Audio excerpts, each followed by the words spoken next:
ബംഗ്ലാദേശിന് ഇപ്പോൾ കഷ്ടകാലമാണ്. അരാക്കൻ ആർമിയെ ഭയന്നുള്ള ഓട്ടത്തിലാണ് ബംഗ്ലാദേശ്. ഭയന്നോടുമ്പോഴും സൗഹൃദ രാജ്യമായി അവർ കണക്കാക്കുന്ന പാകിസ്ഥാൻ എവിടെയെന്ന ചോദ്യമാണ് ഉയരുന്നത്. ഭക്ഷ്യദൗർലഭ്യം നേരിട്ടപ്പോഴും ശത്രുവായി കണ്ട ഭാരതമാണ് സഹായിച്ചത്.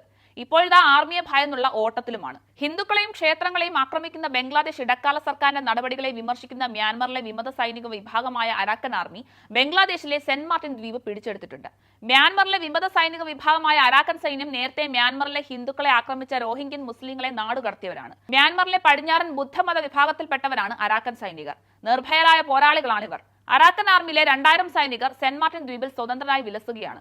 നേരത്തെ ബംഗ്ലാദേശ് അതിർത്തിയിലെ മ്യാൻമറിന്റെ 271 കിലോമീറ്റർ വരുന്ന പ്രദേശം അരാക്കൻ സൈന്യം പിടിച്ചെടുത്തിരുന്നു. അതീവ തന്ത്രപ്രധാനമായ ബംഗ്ലാദേശ് അതിർത്തിയിലെ അവസാനത്തെ പട്ടണമായ മൗണ്ടോയാണ് മ്യാൻമർ പട്ടാളം പിടിച്ചെടുത്തത്. ഷെയ്ഖ് ഹസീന സർക്കാരിനെ അട്ടിമറിച്ച് അധികാരത്തിലെത്തിയ ഇടക്കാല സർക്കാർ ഹിന്ദുക്കളെയും ന്യൂനപക്ഷങ്ങളെയും ആക്രമിക്കുകയും ഭാരതവുമായുള്ള ബംഗ്ലാദേശിന്റെ ബന്ധത്തിൽ വിള്ളലുകൾ രൂപപ്പെടുത്തുകയും ചെയ്ത സാഹചര്യത്തിൽ പുതിയ സംഭവ വികാസങ്ങൾക്ക് ഏറെ പ്രാധാന്യമുണ്ടെന്ന് തന്നെ വേണം പറയാൻ.